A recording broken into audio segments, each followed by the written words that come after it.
Bagacu panggil deui jeung Aki. Sanggeus lila orang teu bisa patepung lawung paamprok Jonghong. Kumaha ayeuna cu? Aki balik deui. Rek maturan sarerea. Tangtuna kaliwatan lalakon anu pernah kaalaman ku kabeh pamiarsa anu sifatna pikasieun, anu sifatna mistis.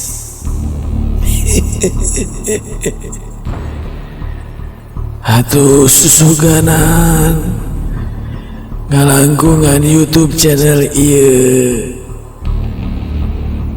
Kabeh kasono pamiarsa sadayana bisa kaubaran.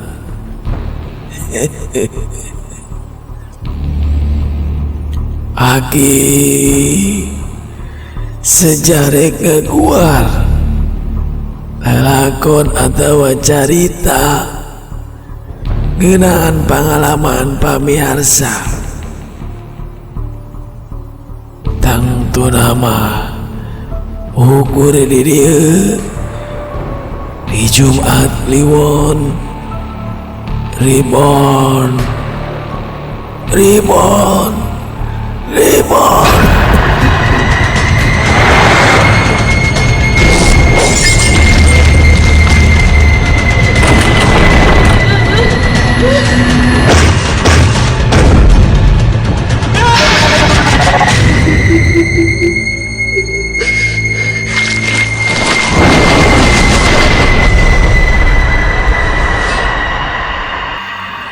Atulah pohoju di subscribe,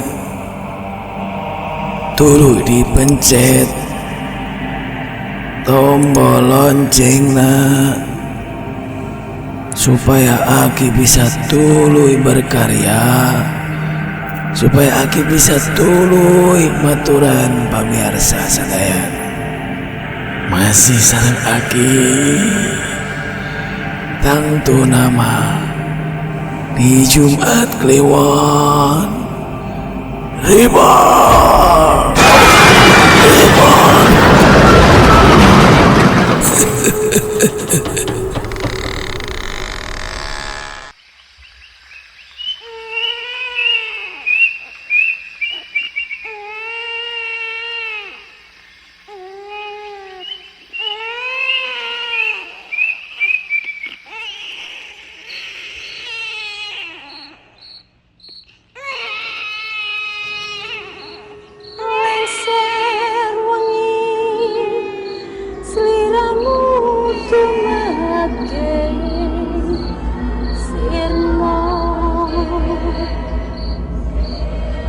Ojo tangi nggonmu guling,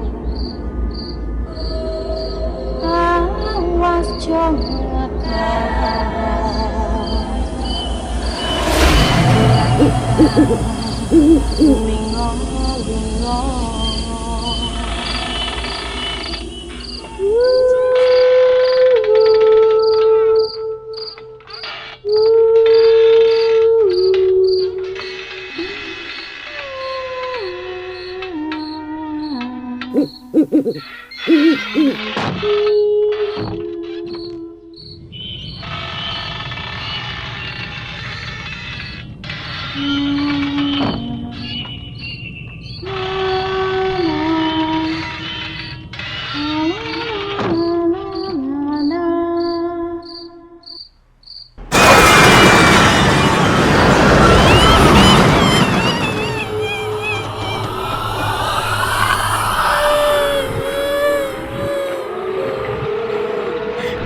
geus sono lamun ninggang amprok jeung babaturan anu geus lila teu panggih.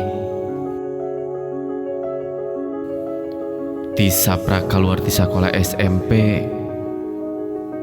kakarek panggih deui harita. Puguh pogot ngobrol, ngaguar pangalaman masing-masing. Sigana pangaruh geus lila teu panggih. Dina sajeroning obrolan teh aya sikep anu katingali robah ti babaturan kuring. Tapi sok sanajan kitu teu ngajadikeun pikiran keur kuring. Da sidik sigana wae hal sarupa kitu teh ku alatan lila teu panggih teh. Si Asep lamun baheula mah tukang heureuy, resep ocon. Tapi harita basa panggih deui jeung kuring, manehna jadi teu daek ngobrol heureuy.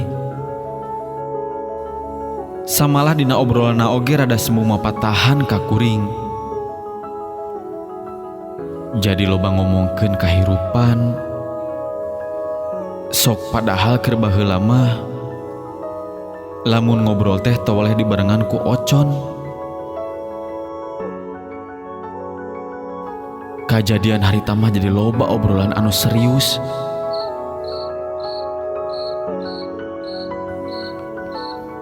Waktu geus nyedek ka peuting. Samalah harita pancek jam 12 peuting. Teu karasa waktu tibada Isya tepikeun ka jam sakitu teh.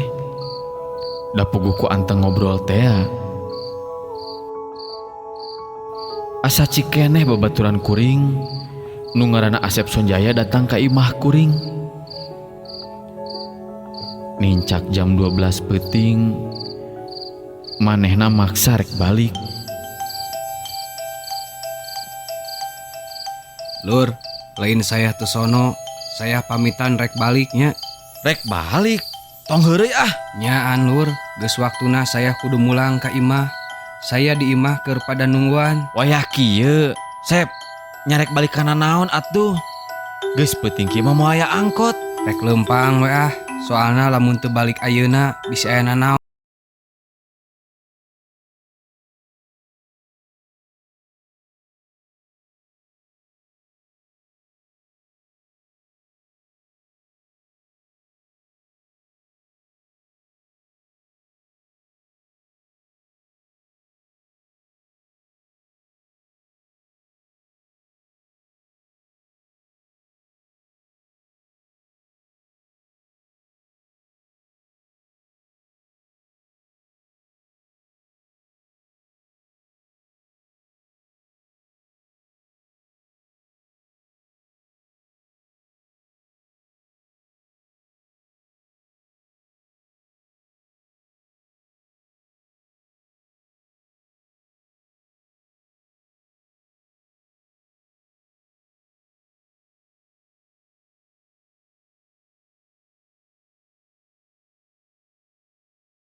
Geus eueuh.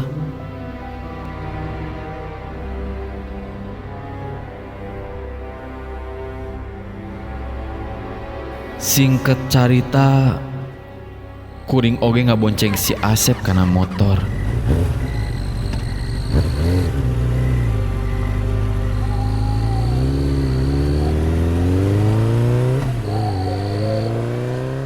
Kajadian anu rada heran keur kuring, salila si Asep dibonceng, manehna teu loba omong, istuning jempewe, sok sanajan dipancing diajak bari ngobrol oge, manehna nganembalan cukup ku enya. Maksud kuring, salila dina motor, ari dibarengan ku ngobrol mah sok tara karasa jauhna. Jeung teu karasa sepi, Puguh pan kaayaan jalan jam sakitu mah geus sepi nakeran. Harita geus lewati jam 12 peuting. Nu karasa ku kuring, nah salila kuring ngabonceng si Asep. Motor anu ditumpakan teh bet karasa hampang. Siga kuring numpak motor sorangan teu saperti keur ngabonceng. Padahal nilikeun dedegan si Asep anu rada lumayan badag. Geus pasti dibonceng teh rada karasa berat. Kira-kira 500 meter tepi ka imahna. Katingali siga aya sababaraha urang jalma anu keur laleumpang ngagidig semurusuh. Eta jalma laleumpang siga anu rek ngadatangan ka tempat anu keur aya hiji kajadian. Pas di palebah eta tempat, si Asep ujug-ujug nitah eureun ka kuring. Geus nepi ka dieu weh nganterkeunana. Di dieu mah da geus deukeut. Saya rek leumpang weh. Kagok Sep, urang tepikeun we ka imahnya. Ah, tong nepi ka imah. Cukup di dieu weh. Tong ka imah saya heula bisi reuwas.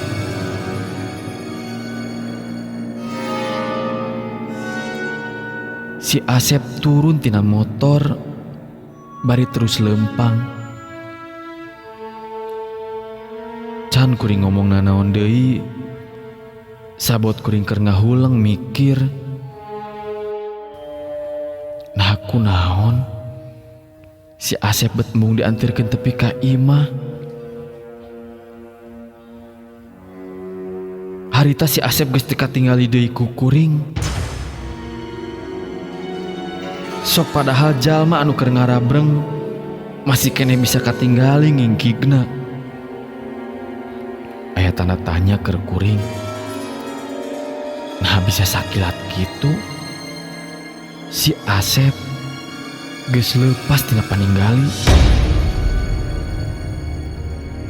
Keur ngahuleng kadenge aya nu leumpang bari cinggereneng ngobrol. Saliwat dina obrolan anu leumpang kadenge bet siga ngomongkeun si Asep anu cikeneh diantirkeun ku kuring tepi ka palebah dinya. Jorojoy rasa penasaran, kuring teu langsung balik deui. Tapi kuring ngahajar rek kadon langsung ka imahna si Asep. Sok sanajan si Asep nama geus miheulan balik ka imahna.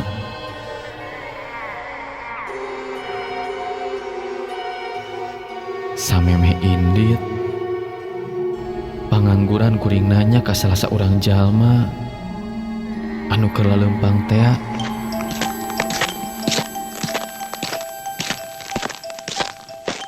Bade kamarana Kang, menikah tinggal rusuh kitu.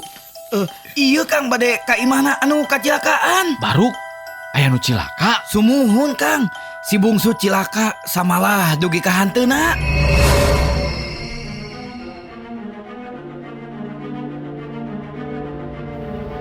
Geus aya katerangan kitu mah kuring oge terus indit. Maksud rek ngadon ka imah si Asep heula anu tadi dianterkeun.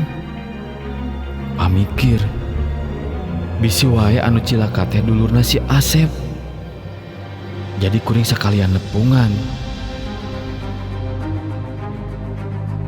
Selang sababaraha menit kuring tepi ka imahna si Asep. Rada heran basa kuring mimiti datang teh kulantaran nah di imah si Asep teh bet loba jalma. Samalah siga anu keur ngaremitan anu maot.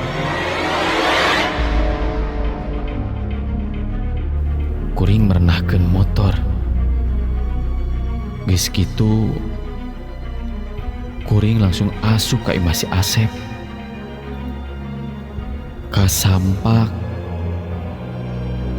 di tengah imah katinggali aya layon anu dirurup ku samping. Kuring tumanya ngeunaan anu cilaka. Barang kuring narima keterangan ti kulawarga yen ngeunaan saha anu cilaka jeung layon anu ngagoler di tengah imah teh, kuring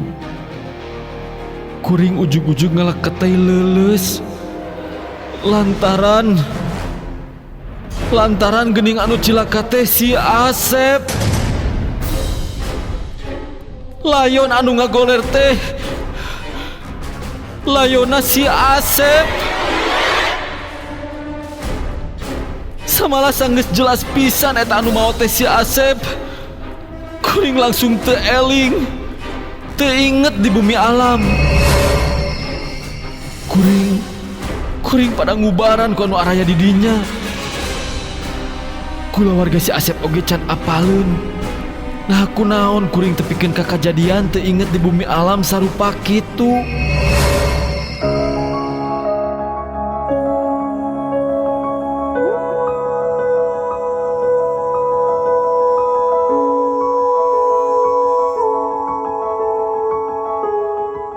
Lantaran kuring pada ngubaran, nya akhirnya kuring oge sadar deui.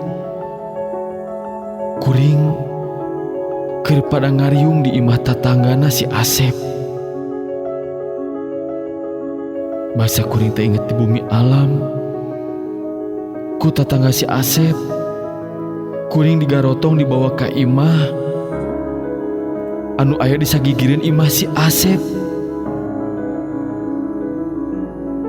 Kajadian anu kaalaman ku si Asep,